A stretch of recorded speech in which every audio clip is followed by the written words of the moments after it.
Berlanjut dari chapter sebelumnya, akhirnya Nyonya Du telah resmi bergabung dengan Eternal Club setelah menandatangani kontrak kerjanya dengan Luli. Setelahnya, Luli pun menjelaskan secara lebih detail lagi mengenai apa itu Eternal Club dan bagaimana visi yang ingin mereka capai di masa depan. Dengan penjelasan detail yang diberikan oleh Luli, nampaknya Nyonya Du makin terpikat nih sama Eternal Club. Apalagi ketika ia mengetahui bahwa banyak orang hebat yang bekerja di baliknya. Beberapa saat berbincang mengenai Eternal Club, akhirnya waktu Nyonya Du untuk memberikan saran pun tiba. Pertama, Nyonya Du memberikan saran untuk membuat sebuah struktur organisasi yang jelas untuk klub ini. Selain itu, ia juga menyarankan klub untuk membuat sebuah visi misi dan papan eksklusif untuk memperjelas setiap tugas dan kewajiban dari setiap anggota dan pegawainya. Ia juga menyarankan agar klub memiliki upacara penyambutan, tes kualifikasi saat mendaftar, dan budaya perusahaan. Lebih jauh lagi, Nyonya Du menyarankan untuk memperbaiki cara mencari pelanggan yang mana perlu untuk menunjuk perwakilan dari mereka yang nantinya akan menyebarkan rumor tentang Eternal Club. Jadi, nantinya pelanggan yang akan datang ke Luli, bukan sebaliknya.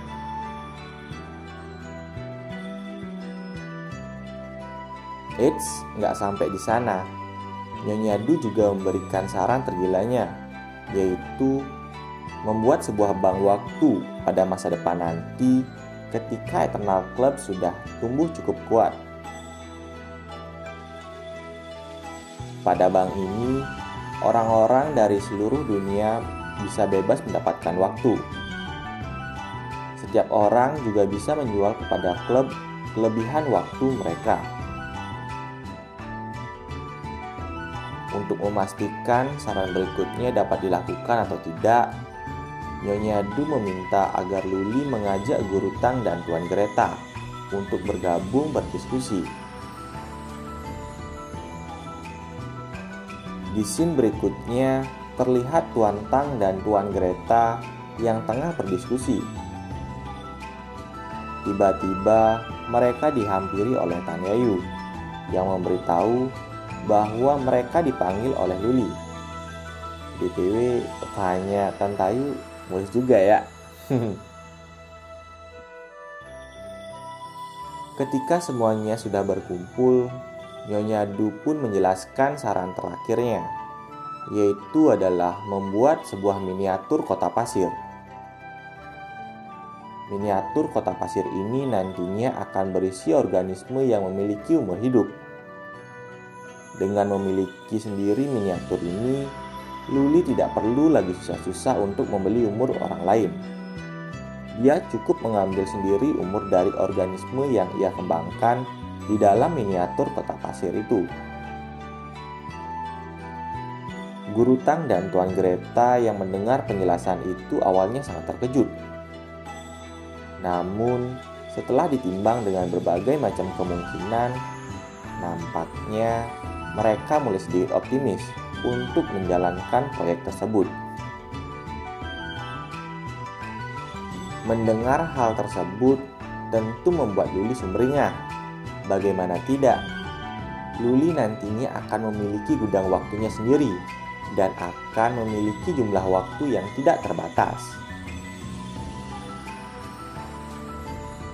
Ya, hasil akhir dari perbincangan rencana proyek tersebut adalah sebuah miniatur dunia dan persediaan waktu yang tidak terbatas.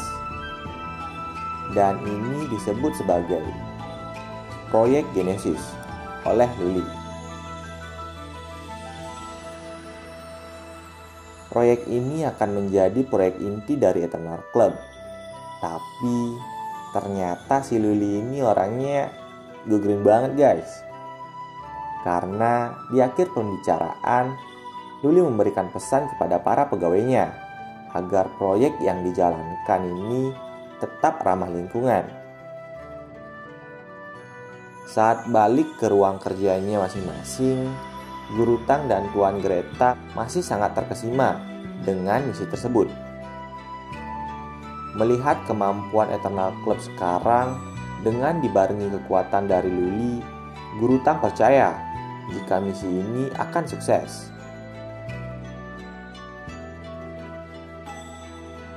Kembali ke ruang kerja Luli, di sana masih terdapat Nyonya Du dengan Luli yang siap membicarakan misi lainnya, yaitu menyiapkan seorang perwakilan untuk menyebarkan informasi mengenai Eternal Club pada kelompok mereka untuk merekrut anggota baru. Untuk itu, Luli memberikan data mengenai orang-orang yang telah menggunakan jasa mereka. Ketika melihat data itu, Nyonya Du dibuat terkejut lagi karena ia melihat nama Tuan Rong Yiwu ada di data tersebut.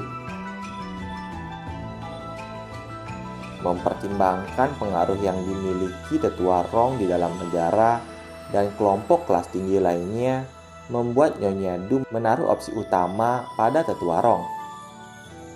Namun, untuk menentukan perwakilan itu, Nyonya Du berpikir akan menemuinya secara langsung sebelum membuat keputusan.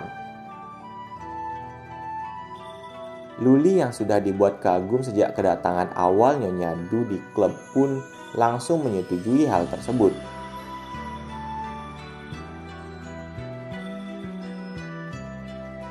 Scene kemudian berganti ke kediaman keluarga Glory atau Rong. Terlihat semua anggota keluarga tersebut sedang makan bersama.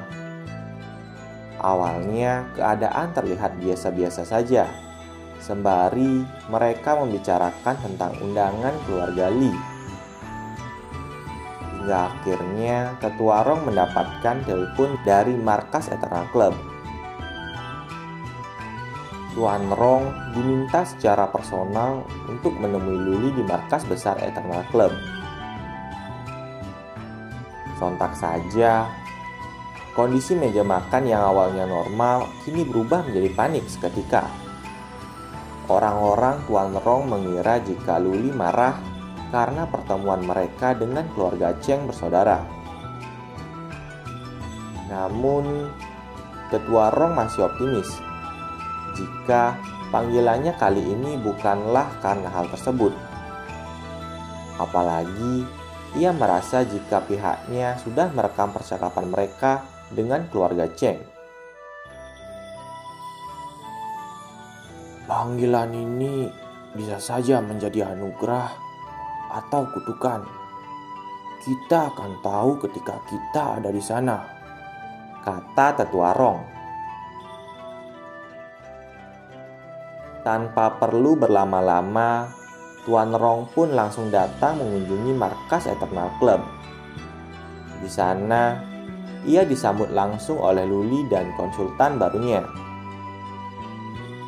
Kemudian, Luli memperkenalkan Nyonya Du kepada Tetua Rong sebagai konsultan baru Eternal Club. Melihat wajah Nyonya Du yang saat itu berada di depannya, Tuan Rong langsung bisa menebak jika orang di depannya itu memiliki banyak pengetahuan dan pengalaman yang terpancar dari matanya.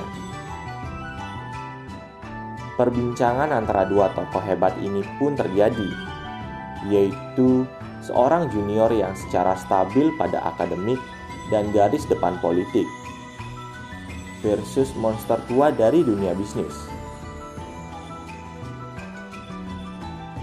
Setelah perbincangan singkat itu, Nyonya Du memberikan tanda kepada Luli. Luli pun langsung menuju topik utamanya. Ia berkata, Tetua Rong, apakah kamu ingin mempersembahkan kehormatan keluarga dan menjadi perwakilan eksternal, Eternal Club, kata Luli. Mendengar hal tersebut, Tetua Rong merasa terkejut atas apa yang disampaikan oleh Luli. Ia bahkan menanyakan ulang atas apa yang dikatakan Luli tersebut saking terkejutnya. Kemudian, Nyonya Du menjelaskan secara detail tentang alasan mengapa mereka memilih Tetua Rong sebagai perwakilan luar Eternal Club. Tetua Rong yang seorang monster bisnis tentu tidak langsung setuju akan tawaran tersebut. Meskipun Eternal Club adalah klub paling ajaib di dunia. Namun, setelah Luli menjelaskan tujuan aslinya yang ingin menunjuk orang kepercayaan, Tetua Rong pun langsung setuju akan jabatan yang diberikan oleh Luli kepadanya. Mulai saat itu, resmilah Tetua Rong Yiwu menjadi perwakilan luar dari Eternal Club. BTW, coba aja ada pendaftaran perwakilan luar untuk Eternal Club dari Indonesia. Mimin sih paling pertama mendaftar.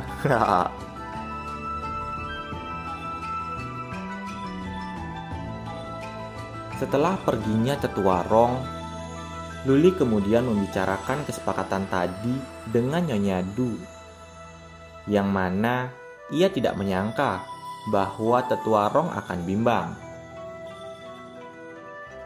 Namun, perkataan Luli itu disangkal oleh Nyonya Du, yang mana ia berkata bahwa Tetua Rong telah menunjukkan kualitasnya dari negosiasi tadi, yang mana ia mempertimbangkannya terlebih dahulu dan tidak terburu-buru dalam membuat keputusan. Kayak Mimin yang selalu stay cool dan tenang kalau ngadapin pinjol. Setelahnya, Nyonya Du juga menyarankan Luli untuk membuat sebuah tempat rahasia bagi Eternal Club, mengingat perkembangan klub yang pesat dan tujuan lain klub yang ingin lebih tersembunyi dan menjadi misterius. Xin kemudian berpindah ke kota Jing, tepatnya di kediaman Zhou Hanjiang. Buat kalian yang lupa, Zhou Hanjiang ini kakaknya Zhou Hanyang yang pada part sebelum-sebelumnya dibunuh oleh Psalm atas perintah Luli karena berani menyinggung Luli dan Eternal Club miliknya. Datang 2 orang petugas dari tim riset 126 Divisi 0 yang meminta Zhou Hanjiang untuk menyerahkan kaset video atau rekaman CCTV rumah adiknya yang dulu terbunuh secara tidak wajar. Mendengar permintaan itu, Zhou Hanjiang sangat kaget dan berkeringat karena ia tahu bahwa isi dari kaset tersebut sangat berbahaya jika sampai tersebar luas. Karena yang terlibat dalam pembunuhan adiknya itu adalah monster yang tidak terlihat, yang mana kita tahu bahwa itu adalah Psalm. Zhou Hanjiang tetap berusaha untuk menutup-nutupi akan keberadaan kaset tersebut. Namun, setelah beberapa ancaman yang diterimanya, Zhou Hanjiang akhirnya menyerahkan kaset tersebut dengan mengingatkan petugas tersebut untuk tidak menyeretnya jika terjadi sesuatu. Namun, kedua petugas tersebut tidak peduli akan perkataan Zhou Hanjiang dan pergi meninggalkan rumahnya. Jadi, kita tunggu aja nih guys. Apakah divisi pemerintahan ini juga bakal dihancurkan oleh Luli atau tidak? Jadi, stay tune ya. Xin kemudian memperlihatkan orang-orang yang dulu sempat menjual waktunya ke Luli sedang diinterogasi oleh seorang petugas dalam divisi pemerintahan. Nampaknya pemerintah telah curiga dengan pergerakan dari Eternal Club ini, guys. Hal tersebut diperkuat dengan adanya rapat dari para petinggi militer di pemerintahan mengenai pembunuhan Zhou Hanyang yang tidak terlihat pelakunya.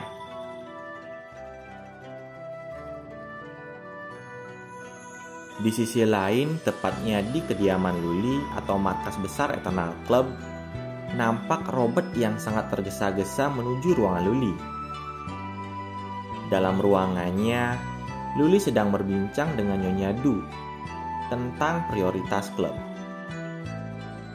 Tiba-tiba, Robert masuk dan berkata, "Tuan, ini darurat. Kita mungkin dalam masalah besar. Ada jejak dari seseorang yang sedang menyelidiki kita," katanya dengan panik. Sontak, Luli kaget dan menanyakan hal tersebut lebih rinci ke Robert. Kemudian, Robert menjelaskan secara detail mengenai keadaan tersebut. Lebih parahnya lagi, Robert tidak bisa menemukan tentang apapun dari orang yang menyelidiki mereka. Dengan tekanan yang besar seperti itu, Luli tetap berusaha tenang dan memikirkan semua kemungkinan. Hingga ia ingat sesuatu dan berkata, "Ini pasti karena insiden Zhou Hanyang," katanya. Mendengar hal itu, Nyonya Du kaget karena Luli merupakan dalang di balik insiden tersebut. Namun, lebih jauh lagi, Nyonya Du berkata bahwa hal ini dapat sebagai kesempatan juga bagi klub untuk bekerja sama dengan pemerintah. Mendengar itu, Luli tersenyum dengan licik karena situasi tengah mendukung mereka. "Kami harus memakainya di tangan kita," kata Luli dengan senyum liciknya. Maksud dari perkataannya itu bahwa Luli ingin memanfaatkan pemerintah untuk kepentingan dan perkembangan klub Eternal ke depannya, guys. Kembali ke sisi pemerintah, mereka tengah menonton rekaman CCTV yang didapat dari Zhou Hanyang. Melihat rekaman tersebut, seluruh peserta rapat terkejut karena hanya mampu melihat anjing dan para penjaga yang tiba-tiba mati. Guna memperlihatkan kejadian yang sebenarnya, pemimpin rapat tersebut menyuruh anak buahnya untuk memperlambat rekaman 10 kali. Dan ya, terlihatlah sebuah siluet seseorang yang telah membunuh anjing tersebut. Para peserta rapat lainnya tambah panik karena baru pertama kali melihat hal yang seperti itu. Pemimpin rapat kemudian menyuruh anak buahnya untuk memperlambat rekaman 64 kali. Dan terlihatlah lebih jelas sosok dari pembunuh tersebut. Itu pesan ya guys, jangan sampai bingung. Para peserta rapat lainnya menjadi lebih panik lagi dan tidak percaya akan kebenaran tersebut. Untuk menenangkan keadaan, pemimpin rapat kemudian menjelaskan lebih rinci lagi tentang rekaman apa itu sebenarnya dan berhubungan dengan apa rekaman tersebut. Yang mana hal itu mengarah pada kasus jual beli waktu hidup alias Luli. Kemudian pemimpin rapat menanyakan tentang pendapat peserta lainnya dan tindakan apa yang harus dilakukan. Tentu saja pertanyaan itu dibarengi dengan saran untuk melenyapkan entitas tersebut karena dianggap sangat berbahaya. Namun, salah seorang menyanggah saran tersebut karena hal itu sangat mustahil, mengingat musuh bisa mengendalikan waktu. Lebih jauh lagi, orang tersebut menjelaskan alasannya berkata mustahil, karena musuh bergerak tanpa ada suara dan tidak bisa dilihat.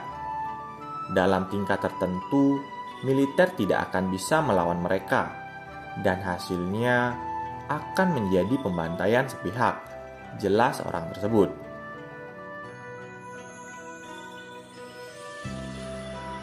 Kalau Miming punya kekuatannya Luli, pasti udah bisa tuh buat daftar ke Marvel, jadi rivalnya Doctor Strange.